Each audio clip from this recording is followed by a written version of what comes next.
Hello दोस्तों, स्वागत है आपका फिर से एक बार MV डिफेंस एकेडमी के यूट्यूब पोर्टल पे। और आज हम शुरुआत करने वाले हैं लेक्चर नंबर 18 की। ऑलरेडी हम 17 लेक्चर कवर कर चुके हैं और उसी के साथ हम ऑलरेडी 2 यूनिटों को कंप्लीट कर चुके हैं। यूनिट 1 थी मैकेनिक्स की और यूनिट 2 थी हीट की। तो दोनों यूनिट कंप्लीट हो चुकी हैं और आज से हम नई यूनिट है, यूनिट नंबर 3, जिसका नाम है ध्वनि यानी कि साउंड। तो इस यूनिट की हम शुरुआत कर रहे हैं। ये जो सीरीज़ है ये पूरी जनरल साइंस की सीरीज़ है, जिसमें हम फिज़िक्स को कवर कर रहे हैं।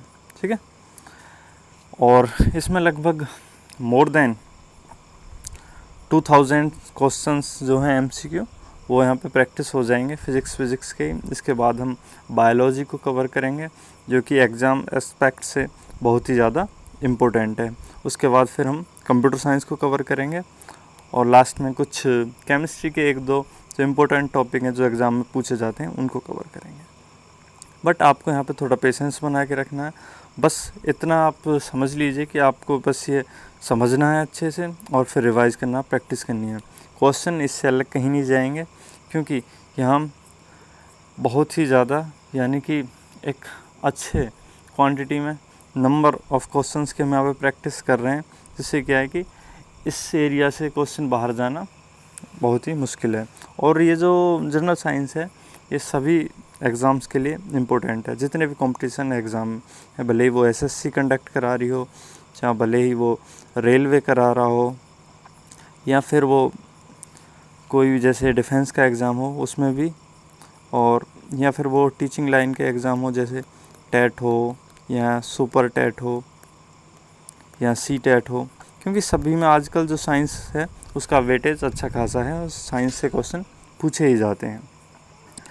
तो चलो शुरुआत करते हैं और देखते हैं कि आज का पहला क्वेश्चन क्या है। तो क्वेश्चन नंबर 1 है कि ध्वनि तरंगों की प्रकृति होती है, यानी कि जो साउंड वेव होते हैं, जो साउंड वेव हैं उनका जो नेचर है किस टाइप का होता है। तो साउंड वेव्स को वैसे तो कई तरीके से डिवाइड किया होता है। जैसे अगर सबसे पहले तरंगों की बात करें तो तरंगों को अगर समझें, तरंगों में ध्वनि तरंगें आती हैं, लेकिन सबसे पहले तरंगें ही होती हैं। तो तरंगें जो होती हैं, जैसे अगर हम वेव्स की बात करें तो एक तो होती हैं मैकेनिकल्स वेव्स और दूसरी इलेक्ट्रोमैग्नेटिक वेव्स EM बोलते हैं, और एक होती हैं पदार्थिक वेव्स, ठीक है, जिन्हें पदार्थिक तरंग कहते हैं या मेटेलिटिक वेव्स भी बोलते हैं। तो जो ध्वनि तरंगें होती हैं वो मैकेनिकल्स वेव्स यानी कि यांत्रिक तरंगों में से एक हैं। तो यहाँ साउंड वेव्स SW, ठीक है। अब बात आती है ध्वनि तरंगों की, और अगर इसको और ज़्यादा डिवाइड करें तो ये अपने फ्लो के हिसाब से 2 तरह की होती हैं। एक तो अनुप्रस्थ होती हैं और एक अनुदैर्घ्य होती हैं। तो जो ध्वनि तरंगें हैं वो किस टाइप की हैं, अनुप्रस्थ, अनुदैर्घ्य या अप्रगामी। ऑप्शन डी विद्युत चुम्बकीय। तो इसका जो करेक्ट आंसर है वो है ऑप्शन बी, यानी कि अनुदैर्घ्य, जिसे बोलेंगे हम लॉन्गिट्यूडनल वेव्स। और जो ये अनुप्रस्थ होती हैं इनको ट्रांसवर्स वेव भी बोलते हैं, ठीक है। तो आपको ये समझ में आ गया। इनका जो पैटर्न होता है अनुप्रस्थ का वो इस टाइप का रहता है, ठीक है, इसमें ऊपर नीचे होते हैं, और इस टाइप की जो वेव्स होती हैं उनका इस टाइप से ये चलती हैं, ठीक है, जो लॉन्गिट्यूडनल वेव्स होती हैं। तो आपको दोनों में समझ में आ गया होगा। इंग्लिश वाले भी हम समझ सकते हैं इन टर्म को, अनुप्रस्थ यानी कि ट्रांसवर्स वेव्स और अनुदैर्घ्य लॉन्गिट्यूड वेव्स। तो जो साउंड वेव्स होती हैं वो अनुदैर्घ्य प्रकृति की होती हैं, यानी कि लॉन्गिट्यूडनल वेव्स के टाइप की। इसके बाद नेक्स्ट है क्वेश्चन नंबर 2। इसमें पूछा है कि निम्न में से कौन सा कथन ध्वनि तरंगों के लिए सत्य है। यहाँ पे 4 ऑप्शन के रूप में आपको 4 स्टेटमेंट दे दिए हैं, और जो करेक्ट स्टेटमेंट है वो आपको फाइंड आउट करना है। किसके बारे में है, ये ध्वनि तरंग यानी कि साउंड वेव्स से रिलेटेड है। तो ऑप्शन ए कि इनको ध्रुवित किया जा सकता है। क्या इनको पोलराइज किया जा सकता है? तो ये गलत है। ऑप्शन बी, ये निर्वात में चल सकती हैं, यानी कि जहाँ कोई निर्वात हो तो वहाँ ये चल सकती हैं, तो ये भी गलत है। क्योंकि जो साउंड वेव्स हैं वो किसका टाइप बताया था हमने? This is a one type of mechanical waves, यानी कि यांत्रिक तरंगें। जो यांत्रिक तरंगें होती हैं उनको चलने के लिए एक माध्यम की आवश्यकता होती है। और अगर हम निर्वात की बात करें, वैक्यूम की बात करें, तो वैक्यूम तो कोई माध्यम होता नहीं है, तो इसीलिए निर्वात में वो चल नहीं सकती, क्योंकि जब कोई माध्यम नहीं है तो वो कैसे चलेंगी, क्योंकि वो तो मैकेनिकल वेव्स हैं। जबकि जो दूसरे टाइप की जो वेव्स होती हैं, जो जिन्हें हमने कहा था इलेक्ट्रोमैग्नेटिक वेव्स जो होती हैं, वो या विद्युत चुम्बकीय जो तरंगें होती हैं वो बिना माध्यम के चल सकती हैं, तो वो निर्वात में भी चल सकती हैं। जबकि जो यांत्रिक तरंगें हैं, जो मैकेनिकल वेव्स हैं, जिनमें से ही एक ध्वनि तरंगे है, तो ये निर्वात में नहीं चल सकती, क्योंकि इनको चलने के लिए माध्यम की आवश्यकता होती है। ये भी गलत हो गया।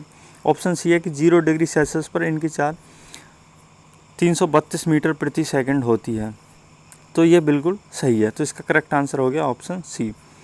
ठीक है, इसके बाद नेक्स्ट क्वेश्चन देखते हैं, क्वेश्चन नंबर 3।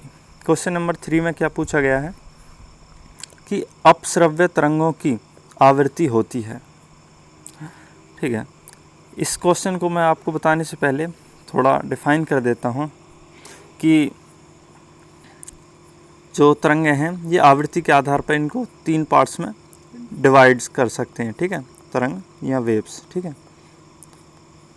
पहला जो 20 हर्ट्ज से कम, दूसरा 20 से लेके और 20,000 हर्ट्ज तक, और जो थर्ड है वो मोर देन ये 20,000 या 20,000 हर्ट्ज से अधिक। ठीक है, अधिक ये 20 हर्ट्ज से कम। इसको 3 टाइप में ऐसे करके बांट लेते हैं। जो 20 हर्ट्ज से कम वाली होती हैं, जिनकी फ्रीक्वेंसी 20 हर्ट्ज से कम होती है, यानी कि आवृत्ति, फ्रीक्वेंसी को आवृत्ति कहेंगे हिंदी में, कम होती है, उनको क्या करेंगे हम? अवश्रव्य तरंग कहेंगे, यानी कि इन्फीरियर वेव्स बोलेंगे। ठीक है, ये इनऑडिबल होती हैं, इन्हें हम नहीं सुन पाते। इसके बाद जो नेक्स्ट कैटेगरी है वो 20 हर्ट्ज से लेकर 20,000 हर्ट्ज के बीच आती है, और इनको हम सुन सकते हैं, इसलिए इनको ऑडिबल वेव्स कहा जाता है, यानी कि श्रव्य, हिंदी में कहेंगे श्रव्य। ये अपश्रव्य या अवश्रव्य। ठीक है, इन्फीरियर भी बोलेंगे इनको और अनऑडिबल भी बोल सकते हैं।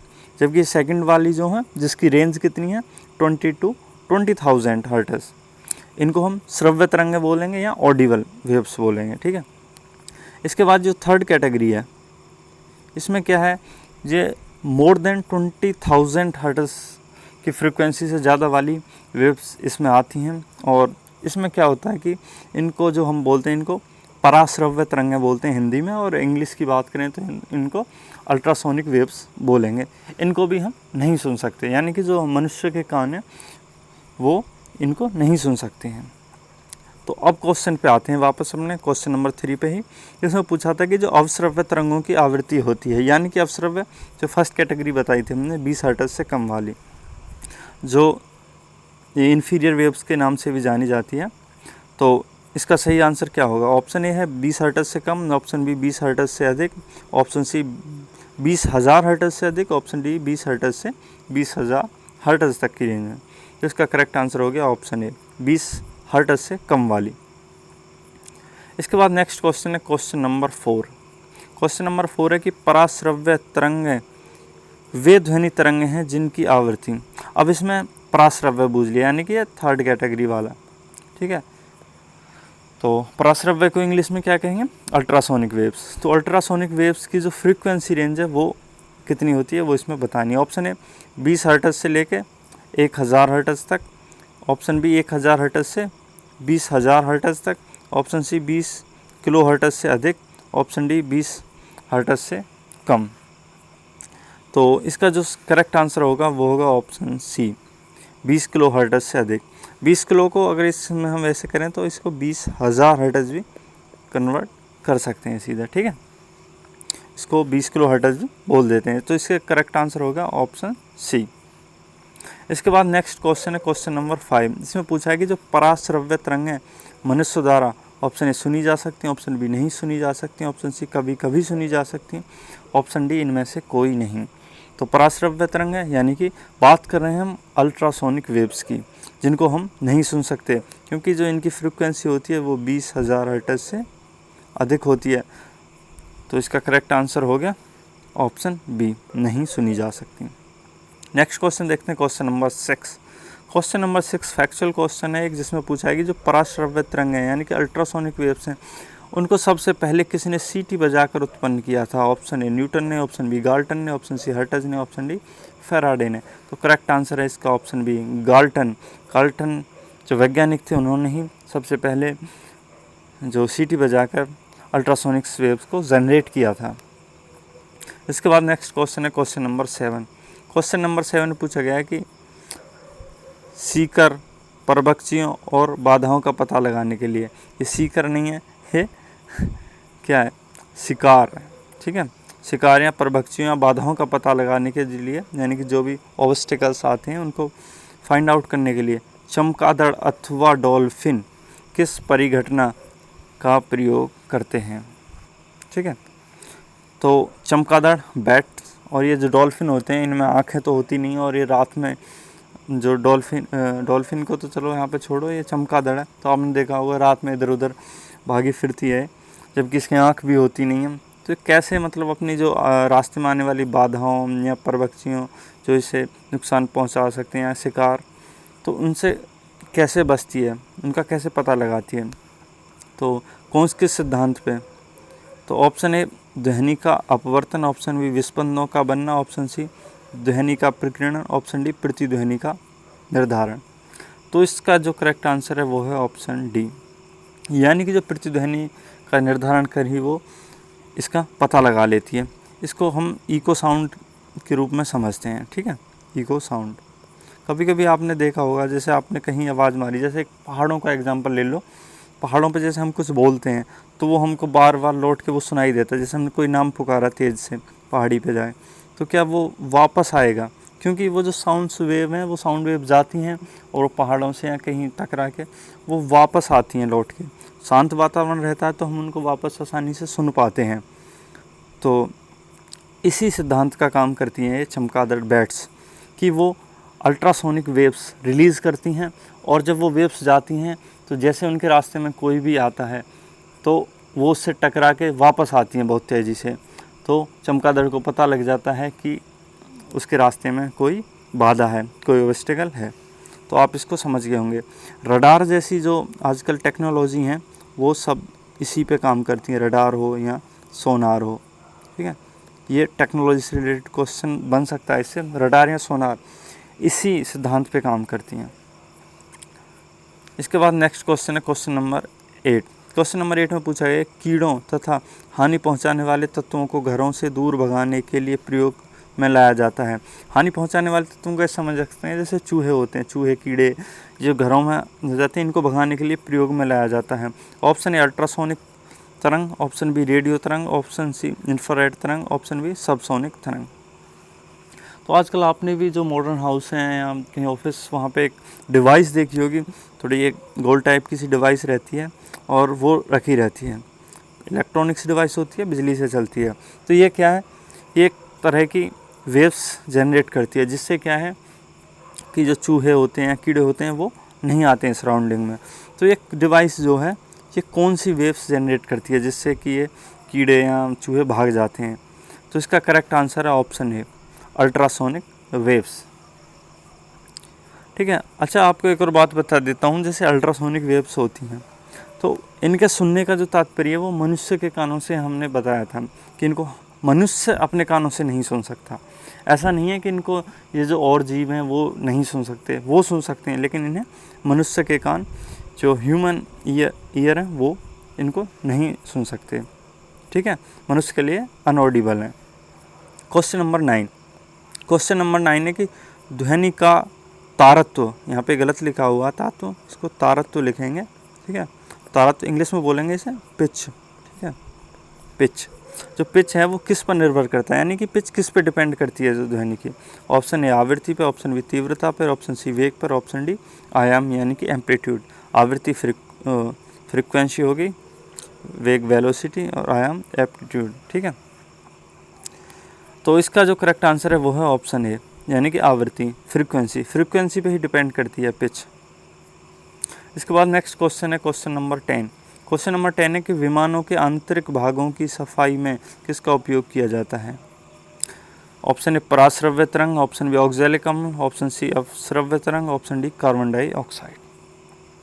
तो जो एयरक्राफ्ट्स होते हैं उनमें बहुत ही माइक्रो टाइप्स के इलेक्ट्रॉनिक सर्किट यहाँ से होते हैं, तो उनकी जो क्लीनिंग के लिए किस का यूज़ किया जाता है। तो इसका करेक्ट आंसर है ऑप्शन ए पराश्रव्य तरंग, यानी कि अल्ट्रासोनिक वेव्स जो होती हैं उनका यूज़ करके हम इनकी क्लीनिंग करते हैं। इसके बाद नेक्स्ट क्वेश्चन है क्वेश्चन नंबर 11। इसमें पूछा है कि जो श्रव्य परिसर में, यानी कि जो ऑडिबल साउंड वेव्स हैं उनकी रेंज में ध्वनि तरंगों की आवृत्ति क्या होती है। ऑप्शन ए 20 हर्ट्ज से 20,000 हर्ट्ज, ऑप्शन बी 0.5 हर्ट्ज से 5 हर्ट्ज, ऑप्शन सी 1 हर्ट्ज से 10 हर्ट्ज, ऑप्शन डी 20,000 हर्ट्ज से 40,000 हर्ट्ज। तो मैंने आपको बताया था जब समझाया था स्टार्टिंग में, तो इसका करेक्ट आंसर है ऑप्शन ए, जो 20 हर्ट्ज से लेकर 20,000 हर्ट्ज तक की रेंज वाली जितनी भी साउंड वेव्स हैं वो श्रव्य यानी कि ऑडिबल वेव्स की कैटेगरी में आती हैं, उनको हम सुन सकते हैं।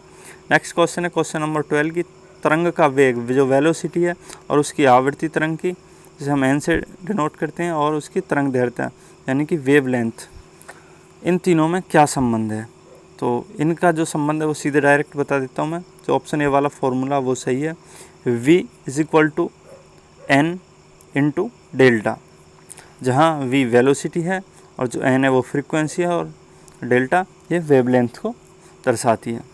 इसके बाद नेक्स्ट क्वेश्चन है क्वेश्चन नंबर 13। इसमें पूछा है कि चंद्रमा पर धरातल से दूर विस्फोट सुनाई नहीं पड़ता, कारण वायुमंडल की अनुपस्थिति के कारण, ऑप्शन बी चंद्रमा का गुरुत्वाकर्षण कम होने के कारण, ऑप्शन सी ध्वनि तरंगों की तीव्रता कम होने के कारण, ऑप्शन डी उपयुक्त में से कोई नहीं। तो इसका जो करेक्ट आंसर है वो है ऑप्शन ए वायुमंडल की अनुपस्थिति के कारण, क्योंकि जब वायुमंडल नहीं है तो जो साउंड वेव्स हैं उनको क्या है कि चलने के लिए एक माध्यम की आवश्यकता होती है, और जब वहाँ वायुमंडल नहीं है तो जो वायुमंडल नहीं है तो मतलब उनके लिए एक माध्यम का जो काम वायुमंडल करता है वो नहीं मिल पाता उन्हें माध्यम, इसकी वजह से वो सुनाई नहीं पड़ पाती हैं। इसके बाद नेक्स्ट क्वेश्चन है क्वेश्चन नंबर 14। क्वेश्चन नंबर 14 है कि चमगादड़ अंधेरे में उड़ सकती है क्योंकि।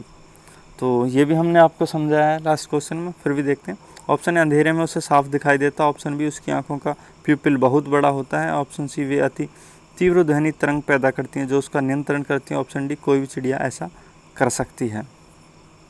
तो इसका सही आंसर है ऑप्शन सी, वे अति तीव्र ध्वनि तरंगें पैदा करती हैं, यानी कि वो अल्ट्रासोनिक्स वेव्स जनरेट करती हैं जो उसका नियंत्रण यानी कि कंट्रोल करती हैं। तो इसका correct answer C. Next question है क्वेश्चन नंबर 15। ये आपको एक स्टेटमेंट दिया है और एक फिर उसका रीज़न दिया है, अब उसके आधार पर ही फिर 4 आपको ऑप्शन दिए, उसमें से सही ऑप्शन आपको बताना है। तो जो स्टेटमेंट दिया वो है कि चमगादड़ रात्रि में किसी वस्तु से बिना टकराए हुए उड़ता है। जो स्टेटमेंट है वो करेक्ट है। इसके बाद कारण रीज़न क्या दिया है इसका, कि चमगादड़ों में इंफ्रासोनिक तरंगें निकलती हैं, तो ये गलत है। हमने आपको बताया अल्ट्रासोनिक्स वेव्स निकलती हैं, ठीक है, यानी कि पराश्रव्य तरंगें निकलती हैं, तो ये गलत हो गया। अब ऑप्शन देखते हैं, तो इसका जो सही आंसर होगा वो होगा ऑप्शन सी, यानी कि ए सही है, कथन सही है, परंतु आर जो रीज़न है इसका कारण है वो गलत है। नेक्स्ट क्वेश्चन है क्वेश्चन नंबर 16 यानी कि 16 नंबर। इसमें पूछा है कि वायु में ध्वनि की जो चाल है 332 मीटर प्रति सेकंड होती है, यदि दाब बढ़ाकर दोगुना कर दिया जाए तो ध्वनि की चाल क्या होगी। न्यूमेरिकल है, देख के कंफ्यूज भी हो सकते हैं बट नहीं होना क्योंकि ट्रिक है, और एग्ज़ाम में ऐसे ही क्वेश्चन एग्जामिनर पूछता है जैसे देख के लगे कि हाँ इसमें तो पता नहीं क्या होगा, बाकी उनमें कुछ नहीं होता, एक थोड़ी सी चाल होती है और 2 सेकंड का क्वेश्चन होता है। इसमें ये बता दिया कि ध्वनि की चाल 332 मीटर प्रति सेकंड होती है, सही है। लेकिन दाब बढ़ाकर उसे दोगुना कर दिया जाए तो उसकी ध्वनि की चाल कितनी होगी, फिर वो 664 मीटर प्रति सेकंड हो जाएगी, ऑप्शन बी 332 मीटर प्रति सेकंड रहेगी, ऑप्शन सी 166 मीटर प्रति सेकंड हो जाएगी, ऑप्शन डी 100 मीटर प्रति सेकंड हो जाएगी। तो मैं यहाँ आपको बता दूँ कि जो दाब है, जो प्रेशर है, उसका इफेक्ट जो साउंड की चाल है, यानी कि ध्वनि की जो साउंड की वेलोसिटी है, उस पर कोई फ़र्क नहीं पड़ता। दाब का कोई यहाँ पे इफेक्ट नहीं पड़ता। जब कोई इफेक्ट नहीं पड़ता तो वो 332 की 332 ही रहेगी। तो करेक्ट आंसर हो गया ऑप्शन बी 332 मीटर प्रति सेकंड। दाब कितना भी बढ़ा दिया जाए या कम कर दिया जाए, उससे कोई फ़र्क नहीं पड़ने वाला, अगर माध्यम सेम है तो। बस माध्यम चेंज नहीं होना चाहिए, क्योंकि ठोस, द्रव्य और गैस तीनों में अलग अलग चाल होती है। सबसे ज़्यादा ठोस में रहती है, उसके बाद द्रव में होती है और सबसे कम गैस में होती है। इसके बाद नेक्स्ट क्वेश्चन है क्वेश्चन नंबर 17 कि निम्न द्रव्यों से सबसे अधिक तेज यात्रा करती है ध्वनि, साउंड। ये नीचे 4 ऑप्शन में आपको द्रव्य दिए गए हैं, मैटर्स, पदार्थ। इनमें से किस में सबसे तेज यात्रा करेगी, ट्रैवल करेगी साउंड्स या ध्वनि? ऑप्शन ए स्टील में, ऑप्शन बी वायु में, ऑप्शन सी निर्वात में, ऑप्शन डी जल में। तो मैंने अभी यहाँ आपको बताया सबसे ज़्यादा ठोस में करती है, उससे कम करती है द्रव में, और उससे कम करती है गैस में, और निर्वात में तो करती ही नहीं है बिल्कुल। तो ये गलत हुआ। तो इसमें जो स्टील है वो ऑप्शन ए जो वो ठोस है, तो सबसे ज़्यादा किस में करेगी, ठोस में। तो सही आंसर हो गया ऑप्शन ए स्टील, क्योंकि जल है वो लिक्विड हो गया, वायु है वो गैस हो गया, जबकि स्टील सॉलिड है। तो सॉलिड ही इसका आंसर होगा। इसके बाद नेक्स्ट क्वेश्चन है क्वेश्चन नंबर 18। क्वेश्चन नंबर 18 में पूछा गया है कि बादलों की बिजली की चमक के काफ़ी समय बाद बादलों की गर्जन सुनाई देती है, इसका क्या कारण है? तो कभी आपने बारिश पड़ते में देखा होगा कि जो बिजली की चमक है वो जो काफ़ी समय बाद बादलों की गर्जन सुनाई देती है, यानी कि आपको चमक पहले दिख जाती है लाइट पड़ती हुई, और उसके कुछ सेकंड बाद आप देखेंगे कि फिर उसकी जो बिजली पड़ने की गड़गड़ाहट है वो आपको सुनाई देती है। तो ऐसा क्या रीज़न है कि चमक हमको पहले दिखाई दे जाती है, जबकि जो उसकी आवाज़ है चमक की वो बाद में सुनाई देती है? तो इसका क्या रीज़न है? ऑप्शन ए बादल ध्वनि तरंगों को रोकते हैं, ऑप्शन बी गर्जन बाद में उत्पन्न होती है, ऑप्शन सी प्रकाश निर्वात में चल सकता है परंतु ध्वनि नहीं, ऑप्शन डी प्रकाश की चाल ध्वनि की चाल से बहुत अधिक है। तो इसका करेक्ट आंसर है ऑप्शन डी। जो प्रकाश की चाल है, जो लाइट की जो स्पीड है वो साउंड की स्पीड से बहुत ज़्यादा है, तो इसलिए जब लाइट की स्पीड ज़्यादा है तो लाइट पहले आ जाती है, और जबकि साउंड की जो स्पीड है वो कम है तो इसकी वजह से वो देर में आ पाती है। ठीक है। अगर यहाँ पे ऑप्शन सी जैसे बता रहा है कि प्रकाश निर्वात में चल सकता है परंतु ध्वनि नहीं, अगर ये वाली कंडीशन होती तो हमको वो बाद में क्या कभी ही नहीं सुनाई देती। ठीक है। इसके बाद नेक्स्ट क्वेश्चन है क्वेश्चन नंबर 19। इसमें पूछा है कि वायु में ध्वनि का वेग है लगभग, तो ये तो हम अभी पिछले कई क्वेश्चनों में देखते आ रहे हैं। तो इसका जो लगभग पूछा है तो ये होता है, वैसे तो 332 मीटर प्रति सेकंड होता है, लेकिन यहाँ में लगभग पूछा है तो 332 के जो आसपास की वैल्यू है वो ऑप्शन ए में दी हुई है 330 मीटर प्रति सेकंड। तो ये इसका करेक्ट आंसर है। इसके बाद नेक्स्ट क्वेश्चन है क्वेश्चन नंबर 20। क्वेश्चन नंबर 20 पूछा कि ध्वनि के वेग का मान सबसे कम होता है, यानी कि जो साउंड की जो वेलोसिटी है वो सबसे कम किस में होगी? ऑप्शन ए ठोस में, ऑप्शन बी द्रव में, ऑप्शन सी गैस में, ऑप्शन डी पारे में। तो मैंने आपको बताया सबसे कम गैस में होती है, उससे ज़्यादा द्रव में होती है और सबसे ज़्यादा ठोस में होती है। तो करेक्ट आंसर ऑप्शन सी हो गया, क्योंकि यहाँ सबसे कम पूछी गई है। इसके बाद नेक्स्ट क्वेश्चन है क्वेश्चन नंबर 21। इसमें पूछा है कि ध्वनि का वेग विभिन्न माध्यमों में क्या होता है, यानी कि जो साउंड है उसकी जो स्पीड है यानी उसकी वेलोसिटी है वो डिफरेंट मीडियम यानी कि ठोस, द्रव, गैस, इनमें अलग अलग होती है। ठीक है, ये मैंने आपको बताया। तो इसमें करेक्ट आंसर क्या होगा वो देखते हैं। ऑप्शन ए समान होता है, गलत नहीं होती। ऑप्शन ए भिन्न भिन्न होता है और ठोस में सबसे अधिक होता है, तो यही इसका करेक्ट आंसर है ऑप्शन बी। सब में अलग अलग होगा और ठोस में सबसे अधिक होगा। और ऑप्शन भी देख लेते हैं एक बार। ऑप्शन सी है कि भिन्न भिन्न होता है और द्रव में सबसे कम होता है, तो ये गलत है, सबसे कम गैस में होता है। ऑप्शन डी भिन्न भिन्न होता है और गैस में सबसे अधिक होता है, तो ये भी गलत है, गैस में तो सबसे कम होता है। तो सही आंसर हो कौन सा हो गया इसका? Option B. आई होप आप सारे क्वेश्चंस हैं उनको इन्जॉय कर रहे होंगे, क्योंकि आपको समझ में आ रहे होंगे तो आप इनको इन्जॉय करेंगे। अगर आपकी समझ में नहीं आ रहे हों तो ये आपको एक बोर कर सकते हैं। ठीक है, तो इसलिए आप इनको इन्जॉय करें, समझें अच्छे से। इसके बाद नेक्स्ट क्वेश्चन है क्वेश्चन नंबर 22। क्वेश्चन नंबर 22 में कि लगभग 20 डिग्री सेल्सियस के तापक्रम पर किस माध्यम में ध्वनि की गति अधिकतम रहेगी? ऑप्शन ए हवा में, ऑप्शन बी ग्रेनाइट में, ऑप्शन सी पानी में, ऑप्शन डी लोहा में। तो यहाँ ताप से आप बिल्कुल परेशान ना हो, 20 या 40 डिग्री सेल्सियस भी दे दे तो भी आप इसकी तरफ ध्यान नहीं देना। यहाँ ध्यान देने वाली जो हवा है वो गैस है, ग्रेनाइट है वो सॉलिड है, और जो पानी है वो लिक्विड है, और जो लोहा है वो सॉलिड है। तो सबसे ज़्यादा जो होगी तो गैस और ये पानी वाला ये तो अपने आप कैंसिल हो गया, बचता है ग्रेनाइट और लोहा। तो जो लोहा है उसी में सबसे ज़्यादा होगी, ठीक है। इसका करेक्ट आंसर हो गया ऑप्शन डी। इसके बाद नेक्स्ट क्वेश्चन है क्वेश्चन नंबर 23।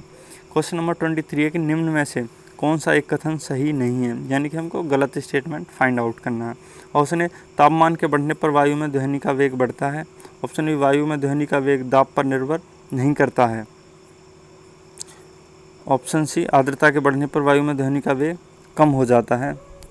ऑप्शन डी आयाम और आवृत्ति के परिवर्तन में वायु में ध्वनि वेग प्रभावित नहीं होता है। तो जो ऑप्शन ए है ये भी सही है, ऑप्शन बी ये भी सही है क्योंकि दाब का कोई प्रभाव नहीं पड़ता, ऑप्शन डी भी सही है, जबकि ऑप्शन सी गलत है। यानी कि आर्द्रता या ह्यूमिडिटी के बढ़ने पर वायु में ध्वनि का वेग कम हो जाता, कम नहीं होता, ज़्यादा होता है। तो करेक्ट आंसर ये जो वाला है इसका ऑप्शन सी गलत है, और इसमें सही नहीं पूछा गया, मतलब जो गलत है। तो इसका करेक्ट आंसर होगा ऑप्शन सी। इसके बाद नेक्स्ट क्वेश्चन है क्वेश्चन नंबर 24। इसमें पूछा है कि वायु में ध्वनि का वेग क्या होगा। ऑप्शन ए तापमान के बढ़ने से घटता है, तापमान के घटने से बढ़ता है। ऑप्शन सी तापमान पर आश्रित नहीं रहता, यानी कि डिपेंड नहीं करता। ऑप्शन डी तापमान के घटने से घटता है, यानी कि टेम्परेचर कम होगा तो जो ध्वनि का वेग है, यानी कि उसकी वेलोसिटी है साउंड की, वो भी घट जाएगी। तो जो इसका करेक्ट आंसर है वो है ऑप्शन डी, यानी कि जो टेम्परेचर घटेगा तो ध्वनि की जो वेलोसिटी है वो भी घट जाएगी।